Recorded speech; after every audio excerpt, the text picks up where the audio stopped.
నమస్తే welcome to mid day news నేను ప్రియా శర్మ బులెటిన్ల ముందుగా హెడ్లైన్స్ చూద్దాం కొనసాగుతున్న సీఎం జగన్ బస్సు యాత్ర తూర్పు గోదావరి జిల్లాలోకి ప్రవేశించనున్న మేమంతా సిద్ధం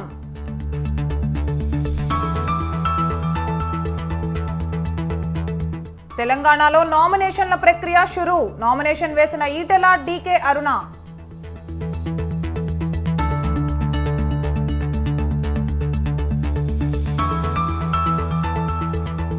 బీఆర్ఎస్ కు బేతి సుభాష్ రెడ్డి రాజీనామా బీజేపీలో చేరిన మాజీ ఎమ్మెల్యే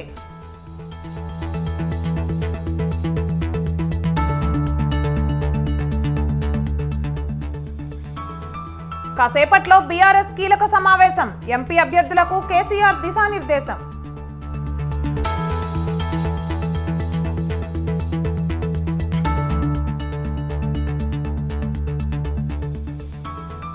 కన్నారావుపై సాఫ్ట్వేర్ ఉద్యోగి ఫిర్యాదు కేసు నమోదు చేసిన బంజారాహిల్స్ పోలీసులు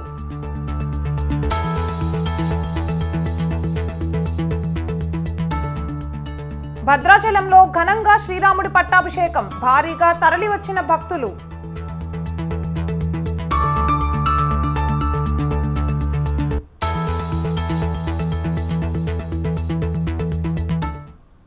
పార్లమెంట్ ఎన్నికల నేపథ్యంలో తెలంగాణలో నామినేషన్ల తొలి రోజు నుంచే బీజేపీ అభ్యర్థులు రంగంలోకి దిగుతున్నారు. మెదక్ అభ్యర్థి రఘునందన్ రావు, మల్కాజ్గిరి అభ్యర్థి ఈటెల రాజేందర్, మహబూబ్ నగర్ అభ్యర్థి డీకే అరుణ ఇవాళ నామినేషన్లు వేయనున్నారు. కాసేపట్లో మేడ్చల్లో బీజేపీ అభ్యర్థి ఈటెల రాజేందర్ నామినేషన్ వేయనున్నారు. నామినేషన్ వేసేందుకు ఈటెల రాజేందర్ భారీ ర్యాలీగా బయలుదేరారు.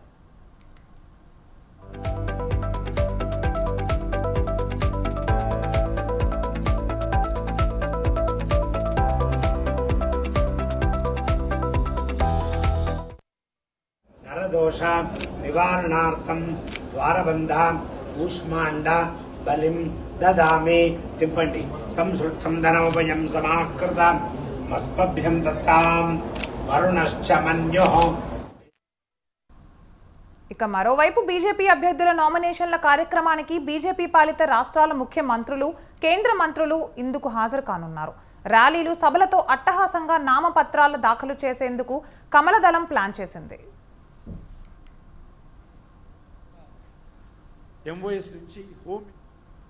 కురుక్షేత్ర యుద్ధంలాగా మల్కాజిగిరి పార్లమెంట్ లో ఒక కురుక్షేత్ర యుద్ధంలాగా ధర్మానికి అధర్మానికి ఇక్కడ పోరాటం జరగబోతా ఉంది. గతంలో ముఖ్యమంత్రి ఏ కుట్రలు చేసిందో, ఏ డబ్బు నమ్ముకున్నాడో, ఏ దౌర్జన్యం నమ్ముకున్నాడో, మళ్ళీ ఆ దౌర్జన్యమే ఆ డబ్బే నమ్ముకున్నాడు ఈ ముఖ్యమంత్రి గారు కూడా. అనుభవం రావాలి. 2006లో ఏం జరిగిందో, 2010లో ఏం జరిగిందో, 2021లో ఏం జరిగిందో తెలంగాణ సమాజంలో మర్పరిచుడు మాయ చేసుడు రాదు. తెలంగాణ సమాజానికి సందర్భం వచ్చినప్పుడు బలిగీసి కొట్లాడే శక్తి ఉన్న, సత్తా ఉన్న గడ్డ నా తెలంగాణ గడ్డ మీద చెలగాటమాడే ప్రయత్నం చేయకండి. తెలంగాణకు సంబంధించినటువంటి నోటిఫికేషన్ ఈరోజు ఉదయం వచ్చింది. ఈ రోజు నుంచి లోక్సభకు సంబంధించినటువంటి 4వ దశ ఎన్నికలకు సంబంధించినటువంటి నామినేషన్ల ప్రక్రియ దేశమంతా ప్రారంభమవుతూ ఉంది. మన తెలంగాణ, ఆంధ్రప్రదేశ్ రాష్ట్రంలో కూడా ఈ రోజు నుంచి నామినేషన్ల ప్రక్రియ ప్రారంభమైంది. మొదటి రోజే మల్కాజ్గిరి నుంచి మన యొక్క ఈటెల రాజేందర్ గారు నామినేషన్ వేస్తూ ఉన్నారు. రాజకీయంగా అనేక ఉద్యమాలు చేసి, అనేక పోరాటాలు చేసి, అనేక ఆటుపోట్లను ఎదుర్కొని ఈరోజు మన యొక్క మల్కాజ్గిరి నుంచి భారతీయ జనతా పార్టీ తరఫున మరి మన పార్టీ ఎంపిక చేయడం జరిగింది.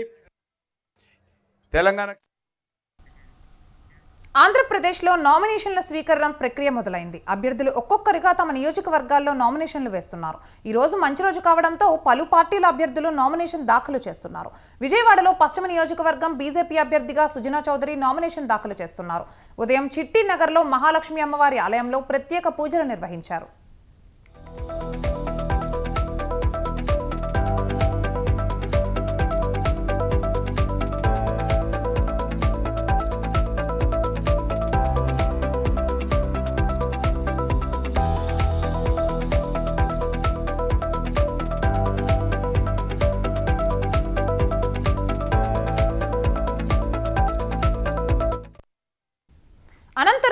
ర్యాలీగా వెళ్లి నామినేషన్ వేసేందుకు బయలుదేరారు. నామినేషన్ ర్యాలీకి వేలాదిగా నాయకులు, కార్యకర్తలు తరలివచ్చారు.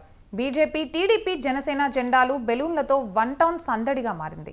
ర్యాలీలో వంగవీటి రాధాకృష్ణ, కొనకళ్ళ నారాయణ, బుద్ధ వెంకన్న, నాగుల్ మీరా, చెన్నుపాటి శ్రీను, అడ్డూరి శ్రీరామ్, అమ్మిశెట్టి వాసు, రావి సౌజన్య పాల్గొన్నారు.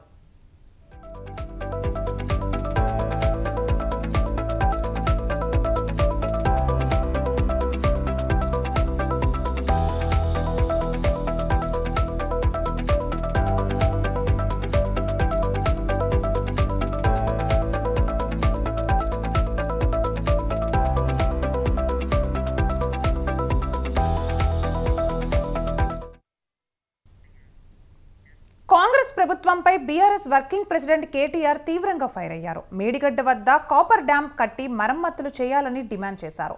నీళ్లు ఎత్తుపోసి రైతులను ఆదుకోవాలని కోరారు. ఇంజనీర్లు నివేదిక ఇచ్చాక కట్టేందుకు ఎల్ఎన్టీ ముందుకు వచ్చిందని గుర్తు చేశారు.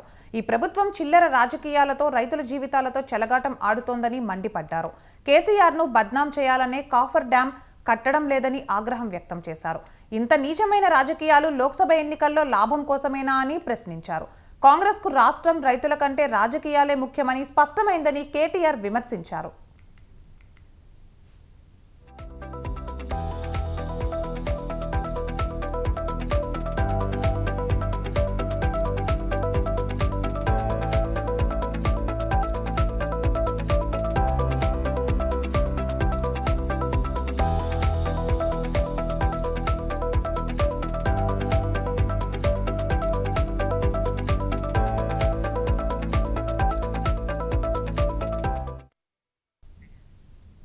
ఉప్పల్ మాజీ ఎమ్మెల్యే బేతి సుభాష్ రెడ్డి బీజేపీలో చేరారు. బీఆర్ఎస్ పార్టీకి రాజీనామా చేసిన బేతి సుభాష్ బీజేపీ రాష్ట్ర అధ్యక్షుడు కిషన్ రెడ్డి సమక్షంలో బీజేపీలో చేరారు. బీజేపీ మల్కాజ్గిరి అభ్యర్థి ఈటెల రాజేందర్ తాను మద్దతు ఇస్తున్నట్లు ప్రకటించారు. అంతకు తన రాజీనామా లేఖను మాజీ సీఎం బీఆర్ఎస్ చీఫ్ కేసీఆర్కు తన రాజీనామా లేఖ పంపారు సుభాష్ రెడ్డి. లోక్సభ ఎన్నికల్లో భాగంగా మల్కాజ్గిరి బీజేపీ ఎంపీ అభ్యర్థిగా బరిలో ఉన్న మాజీ మంత్రి ఈటెల రాజేందర్కు మద్దతు ఇవ్వనున్నట్లు బేతి సుభాష్ రెడ్డి లేఖలో పేర్కొన్నారు.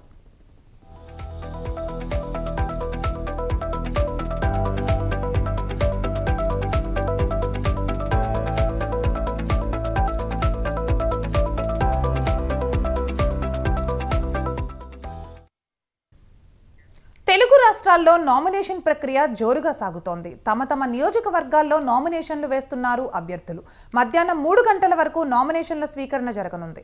అందులో భాగంగా తిరువూరు వైసీపీ ఎమ్మెల్యే అభ్యర్థిగా నల్లగట్ల స్వామిదాస్ నామినేషన్ వేయనున్నారు.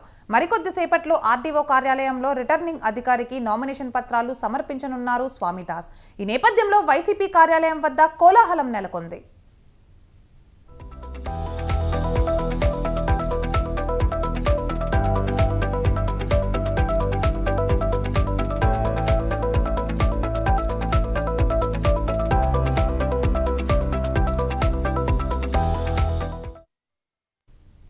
పార్లమెంట్ ఎన్నికల వేళ బీఆర్ఎస్ పార్టీ కొత్త సమస్యను ఎదుర్కొంటోందా? బీఆర్ఎస్ పార్టీ నుండి వెళ్లిన నేతలు కాంగ్రెస్, బీజేపీ అభ్యర్థులుగా రంగంలోకి దిగడంతో తిప్పలు తప్పడం లేదా? ఓట్ల చీలికతో తమకు నష్టం జరుగుతోందని గులాబీ పార్టీ భావిస్తోందా?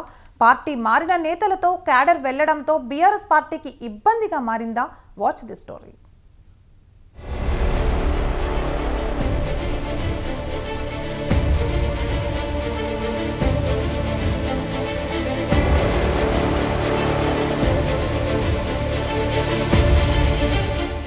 పార్లమెంట్ ఎన్నికల్లో బీఆర్ఎస్ పార్టీకి పాత నేతలు ఇబ్బందిగా మారారు.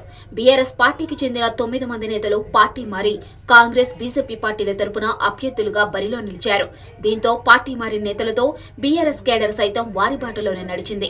ఈ నేపథ్యంలో ఇప్పుడు పార్లమెంట్ ఎన్నికల్లో ఓట్లు చేరడం ద్వారా తమకు నష్టం జరిగే అవకాశం ఉందని గులాబీ పార్టీలో చర్చ జరుగుతుంది. అందుకే క్షేత్రస్థాయిలో పార్టీ కేడర్ చేజారకుండా బుజ్జగింపులకు దిగుతున్నారట కారు పార్టీ నేతలు.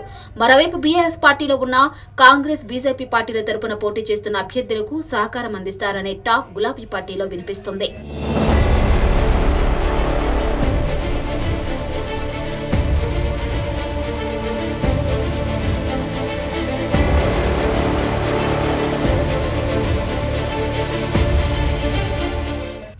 పార్లమెంట్ పార్లమెంట్ ఎన్నికల్లో బీఆర్ఎస్ పార్టీ నుండి వెళ్లిన 9 మంది నేతలు కాంగ్రెస్ బీజేపీ పార్టీల నుంచి బరిలో ఉన్నారు. ఖైరతాబాద్ బీఆర్ఎస్ ఎమ్మెల్యే దానం నాగేందర్ కాంగ్రెస్ పార్టీలో చేరి సికింద్రాబాద్ ఎంపీ అభ్యర్థిగా పోటీ చేస్తున్నారు. బీఆర్ఎస్ మాజీ ఎంపీ గోడెం నాగేష్ బీజేపీలో చేరి ఆదిలాబాద్ నుండి పోటీ చేస్తున్నారు. ఇక వరంగల్ పార్లమెంటు స్థానం నుండి కాంగ్రెస్ బీజేపీ నుండి బరిలో ఉన్న ఇద్దరు అభ్యర్థులు బీఆర్ఎస్ పార్టీకి చెందిన నేతలు కావడంతో ఇక్కడ పోటీపై ఉత్కంఠ నెలకొంది. కాంగ్రెస్ అభ్యర్థిగా పోటీ చేస్తున్న కడియం కావ్యకు తొలుత బీఆర్ఎస్ టికెట్ ఇచ్చింది. ఆ తర్వాత తన తండ్రి ఎమ్మెల్యే కడియం శ్రీహరితో కలిసి కాంగ్రెస్ పార్టీలో చేరారు. ఇప్పుడు కడియం కావ్య వరంగల్ నుండి కాంగ్రెస్ అభ్యర్థిగా పోటీ చేస్తున్నారు. అటు బీఆర్ఎస్ వర్ధన్నపేట మాజీ ఎమ్మెల్యే ఆరూరు రమేష్ బీజేపీ నుంచి వరంగల్ బరిలో దిగనున్నారు.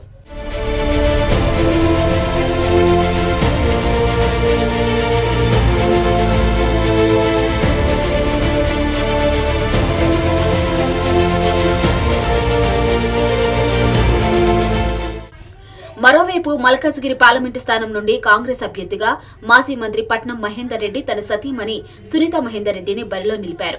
పట్నం దంపతులు అసెంబ్లీ ఎన్నికల తరువాత బీఆర్ఎస్ పార్టీ నుండి కాంగ్రెస్ పార్టీలో చేరారు. ఇక బీజేపీ పార్టీ నుండి ఈటెల రాజేందర్ పోటీ చేస్తున్నారు. ఈటెల గతంలో బీఆర్ఎస్ పార్టీలో కీలక నేతగా ఉన్నారు. కేసీఆర్ కేబినెట్ లో మంత్రిగా కూడా పనిచేశారు.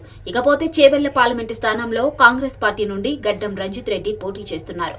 2019 లోక్సభ ఎన్నికల్లో రంజిత్ రెడ్డి బీఆర్ఎస్ పార్టీ నుండి చేవెళ్ల ఏఆర్ఎస్ పార్టీ నుండి ఎంపీగా గెలిచారు.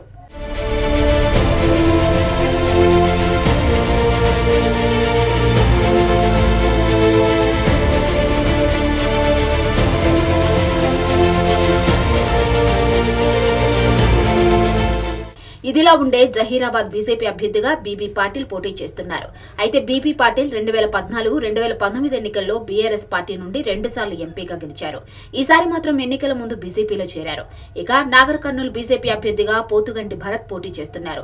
ఎన్నికలకు ముందు భరత్ బీఆర్ఎస్ పార్టీ నుండి బీజేపీలో చేరి టికెట్ దక్కించుకున్నారు. 2019 ఎన్నికల్లో భరత్ తండ్రి రాములు బీఆర్ఎస్ తరపున ఎంపీగా గెలిచారు. భరత్ జెడ్పీటీసీగా ఉన్నారు. తన తండ్రితో పాటు బీజేపీలో చేరిన భరత్ బీజేపీ తరపున ఎన్నికల బరిలో నిలిచారు.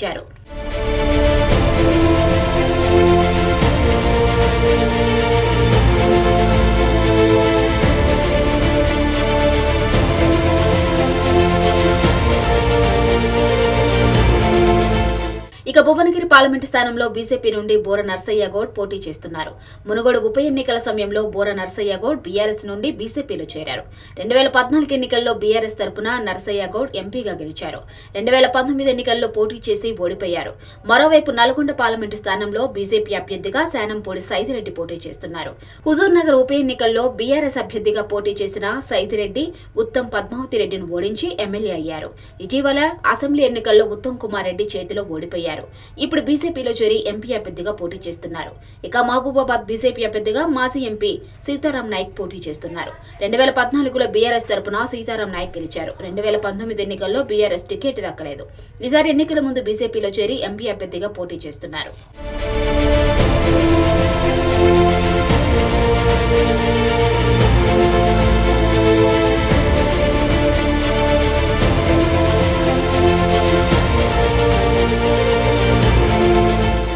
ఇలా మొత్తానికి పార్లమెంట్ ఎన్నికల్లో కాంగ్రెస్ బీజేపీ తరపున బీఆర్ఎస్ పార్టీ నుండి వెళ్లిన నేతలు పోటీ చేస్తూ ఉండటంతో తమ ఓట్లు ఎక్కడ ఆ 2 పార్టీల అభ్యర్థులకు మళ్లుతాయనే ఆందోళన గులాబీ శ్రేణుల్లో వ్యక్తమవుతుందట.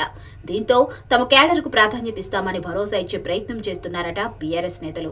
మరి పార్లమెంట్ ఎన్నికల్లో క్షేత్రస్థాయిలో ఉన్న బీఆర్ఎస్ కేడర్ గులాబీ పార్టీ అభ్యర్థులకు మద్దతిస్తారా, లేక తమ పార్టీ నుండి కాంగ్రెస్ బీజేపీ పార్టీలో చేరిన అభ్యర్థులకు సపోర్ట్ చేస్తారా అన్నది తేలాలంటే ఎన్నికల ఫలితాల వరకు వేచి చూడాలి.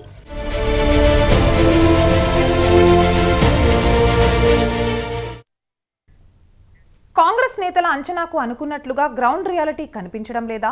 పద్ధతి మార్చుకోకపోతే హస్తం నేతలకు చిక్కులు తప్పవా? పార్టీ వ్యూహకర్త సునీల్ కనుగోలు కాంగ్రెస్ పార్టీ నేతల్ని హెచ్చరించారా? ఇటీవల సునీల్ చేసిన సర్వే రిపోర్ట్ పార్టీలో చర్చనీయాంశంగా మారిందా? ఇంతకీ సునీల్ కనుగోలు రిపోర్ట్లో ఏముంది?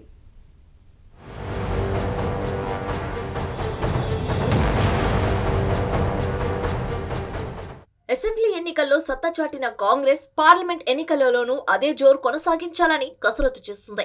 మొన్నటి వరకు 14 సీట్లు గెలవడమే తమ లక్ష్యం అనుకున్న కాంగ్రెస్ టార్గెట్ పెంచి మిషన్ 15 అంటూ ముందుకెళ్తుంది. ఇటీవల కాంగ్రెస్ జనరల్ సెక్రటరీ కేసీ వేణుగోపాల్ తెలంగాణకి వచ్చి పార్టీ వ్యూహం, ప్రచార కార్యక్రమాలు తదితర అంశాలకు సంబంధించి నేతలకు దిశానిర్దేశం చేశారు. అయితే కాంగ్రెస్ మెరుగుపరుచుకోవాల్సిన అంశాలను తెలపడంతో పాటు ఎంపీ అభ్యర్థులతో 1-to-1 మాట్లాడి ఆ నియోజకవర్గ పరిస్థితులు, అభ్యర్థులకు కావాల్సిన సహకారం తదితర అంశాలపై పూర్తి స్థాయి నివేదిక సిద్ధం చేశారు.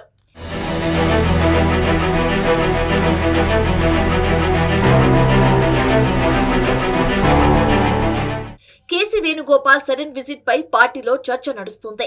ఉన్నట్టుండి కేసీ వేణుగోపాల్ తెలంగాణకి రావడం, ఇక్కడ మంత్రులు, కీలక నాయకులతో మీటింగ్ పెట్టడంలో మతలబు ఏంటి అని ఆ మీటింగ్ కు ఆహ్వానం అందిన నాయకులు గుసగుసలాడుతున్నారు. అయితే కేసీ వేణుగోపాల్ రాక వెనుక పెద్ద సంగతే ఉన్నట్లుగా సమాచారం. కాంగ్రెస్ కు 10కి పైగా స్థానాలు గెలవగలిగే అవకాశం తెలంగాణలో ఉందన్న అభిప్రాయం నేతల్లో వినిపిస్తుంది. అయితే తాజా రిపోర్టులు పార్టీని కలవరపెట్టినట్లు తెలుస్తుంది. పార్టీ వ్యూహకర్త సునీల్ కనుగోలు ఇటీవల సర్వే నిర్వహించారు. కాంగ్రెస్ గెలుస్తామనుకుంటున్న సీట్లకు, గెలవగలిగే స్థానాలకు చాలా తేడా ఉన్నట్లుగా ఈ రిపోర్టులో బయటపడినట్లు సమాచారం.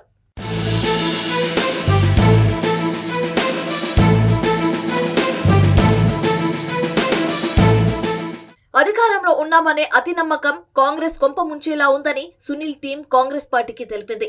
అయితే ఇప్పటికిప్పుడు కాంగ్రెస్ నేతలు తేరుకొని కొన్ని పద్ధతులు మార్చుకోవాలని కమిట్మెంట్ తో పనిచేస్తే తాము అనుకున్న టార్గెట్ సులభంగా గెలుచుకోవచ్చని సునీల్ పార్టీ హైకమాండ్ కు చెప్పినట్లుగా సమాచారం. దానిలో భాగంగానే పార్టీ దూతగా కేసీ వేణుగోపాల్ తెలంగాణకి వచ్చి రాష్ట్ర కాంగ్రెస్ నేతలతో అధిష్టానం చెప్పిన విషయాలను తెలిపినట్లు సమాచారం. అభ్యర్థుల ఎంపిక విషయంలో కాస్త అజాగ్రత్త వహించినట్లు సునీల్ టీం ఒక అంచనాకు వచ్చినట్లు తెలుస్తోంది. అయితే పేర్లు ప్రకటించిన అభ్యర్థులు తమ స్పీడ్ పెంచితే బాగుంటుందని, పార్లమెంట్ పరిధిలోని ఎమ్మెల్యేలు సైతం పనితీరును మెరుగుపరుచుకోవాలని సునీల్ చెప్పారట. ఇక అధికారంలో ఉన్నామనే ధీమాతో నేతలు రిలాక్స్ గా ఉన్నారని, ప్రచార కార్యక్రమాలను పూర్తిగా ఎంపీ అభ్యర్థులపై వేసి కొందరు ఎమ్మెల్యేలు అంటిముట్టున్నట్లుగా ఉంటున్నారని సునీల్ టీం తెలిపినట్లు సమాచారం. మరోవైపు పాత కొత్త నేతల మధ్య సమన్వయం సైతం లోపించిందని, దాన్ని వీలైనంత త్వరగా సెట్ చేసుకోవాలని సునీల్ రాష్ట్ర నేతలకు చెప్పినట్లు సమాచారం.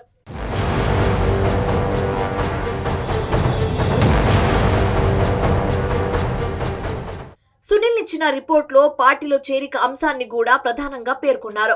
కాంగ్రెస్ లోకి రావడానికి చాలా మంది రెడీగా ఉన్నప్పటికీ కొత్త వాళ్ళు వస్తే తమ పరిస్థితి ఏమవుతుందనే భయంతో చేరికలను అడ్డుకుంటున్నట్టు సునీల్ దృష్టికి చేరినట్లు సమాచారం. బూత్ లెవెల్, మండల లెవెల్లో చేరికలు చాలా అవసరమని, పోల్ మేనేజ్మెంట్ సరిగ్గా చేయక అసెంబ్లీ ఎన్నికల్లో కొంత నష్టపోయామని, పార్లమెంట్ ఎన్నికల్లో అలాంటి తప్పిదాలు జరగకుండా ఉండాలని గ్రౌండ్ లెవెల్లో చేరికలు తప్పకుండా జరగాలని సునీల్ పార్టీకి చెప్పారట. దానిలో భాగంగా చేరికలను ఎవరు అడ్డుకోవద్దని కేసీ వేణుగోపాల్ పదే పదే చెప్పినట్లు తెలుస్తోంది. సునీల్ తన వ్యూహంతో కర్ణాటక, తెలంగాణలో పార్టీని అధికారంలోకి తెచ్చారు. ఇప్పుడున్న పరిస్థితిలో అవకాశం ఉన్న ప్రతి సెగ్మెంట్ గెలవడం కాంగ్రెస్ పార్టీకి అత్యంత కీలకం. కొన్ని మార్పులు చేసుకుంటే ఆ నియోజకవర్గం గెలుస్తుంది అనుకుంటే అక్కడ ఎన్ని మార్పులు చేయడానికైనా, ఎంత కష్టపడడానికైనా సిద్ధపడాలని కాంగ్రెస్ హైకమాండ్ రాష్ట్ర నేతలకు తేల్చి చెప్పింది. ఇక సునీల్ చెప్పిన సలహాలు రాష్ట్ర నేతలు ఎంతవరకు పాటిస్తారో చూడాలి మరి. ఇక ఇవి ఇప్పటివరకు ఉన్న updates. For more updates keep watching స్వతంత్ర.